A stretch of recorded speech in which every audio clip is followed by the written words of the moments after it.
घटना बहुत पुरानी है। जर्मनी की एक ट्रेन में एक 16 वर्षीय किशोर यात्रा कर रहा था। पैसे के अभाव में वो टिकट ना ले सका।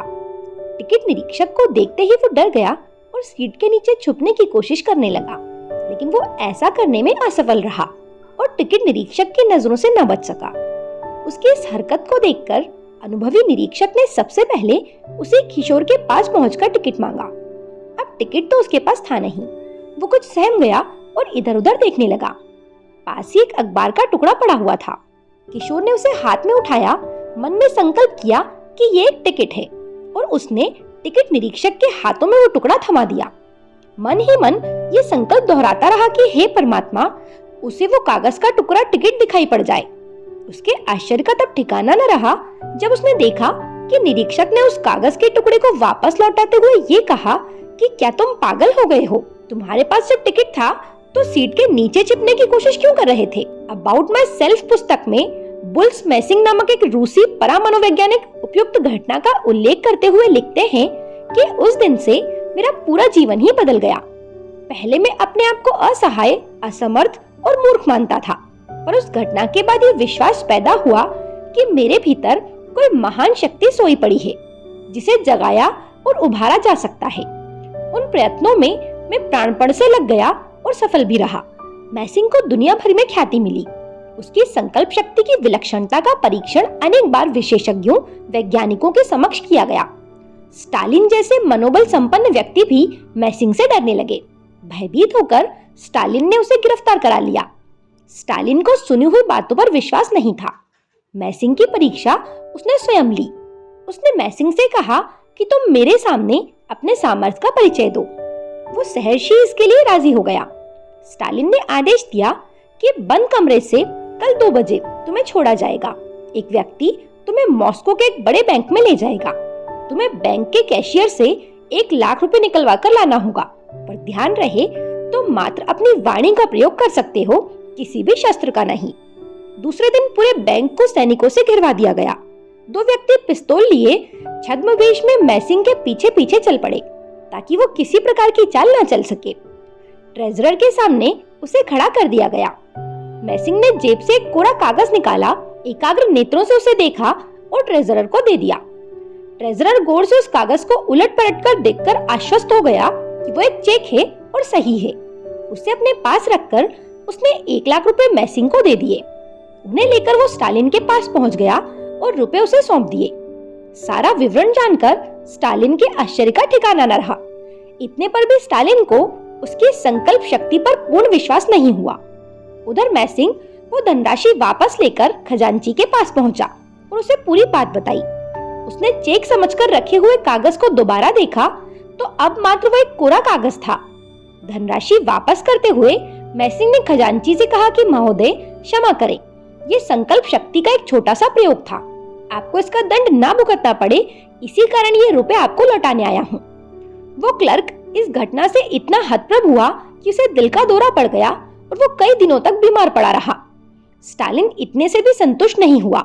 उसने मैसिंग को दूसरा आदेश दिया कि सैनिकों की देखरेख में उसे एक बंद कमरे से निकलकर ठीक 12 बजे रात्रि को स्टालिन से मिलने पहुंचना होगा। स्टालिन के लिए सैनिकों की कड़ी सुरक्षा वैसे भी हमेशा रखी जाती थी, लेकिन उस दिन वो व्यवस्था और भी कड़ी कर दी गई ताकि किसी भी प्रकार मैसिंग निकलकर स्टालिन तक न पहुंच पाए। लेकिन इन सब के बावजूद भी निर्धारित समय पर वो स्टालिन के समक्ष पहुंचकर मुस्कुराने लगा।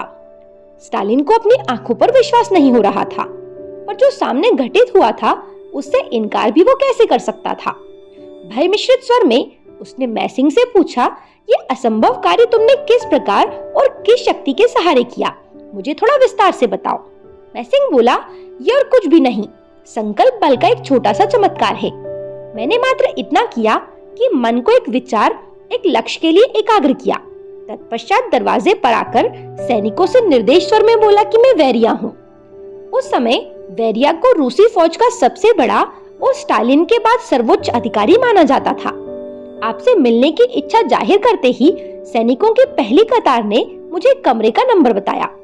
वहां पहुंचने पर मैंने पुनः अपना परिचय पहले की भांति दिया। सुरक्षा पर तैनात सैनिकों ने एक दूसरी दिशा वाले कमरे की ओर संकेत किया।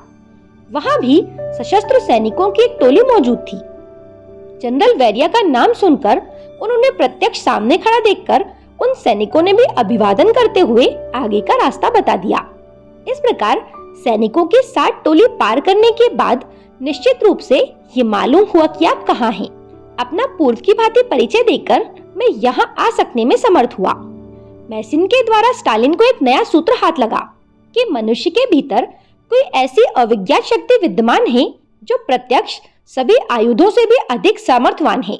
इसके द्वारा असंभव स्तर के कार्य को भी पूर्ण किया जा सकता है। स्टालिन ने मैसिंग की अतीन्द्रिय सामर्थ्य के परीक्षण के लिए नामोर नामक एक मनोशास्त्री को नियुक्त किया, जो अपने समय का मनोविज्ञान का मूर्धन्य विशेषज्ञ माना जाता था। लंबे समय तक उसने मैसिंग का अध्ययन किया और अंततः उसने ये घोषणा की कि मन की अचेतन शक्ति चेतन की तुलना में अधिक सबल है। उसे उभार कर अच्छे बुरे दोनों ही तरह के काम लिए जा सकते हैं।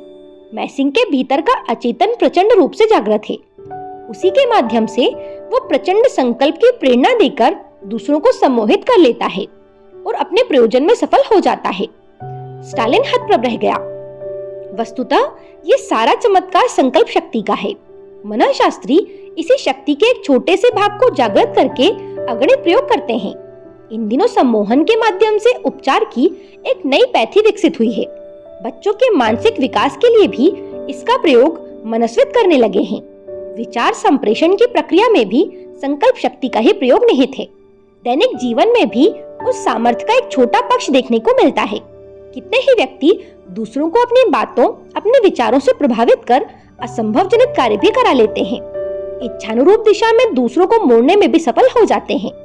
ये इस बात का प्रमाण है कि वे प्रभावित व्यक्तियों की तुलना में कहीं अधिक संकल्पवान होते हैं। साधना द्वारा हर कोई ये शक्ति अर्जित कर सकता है।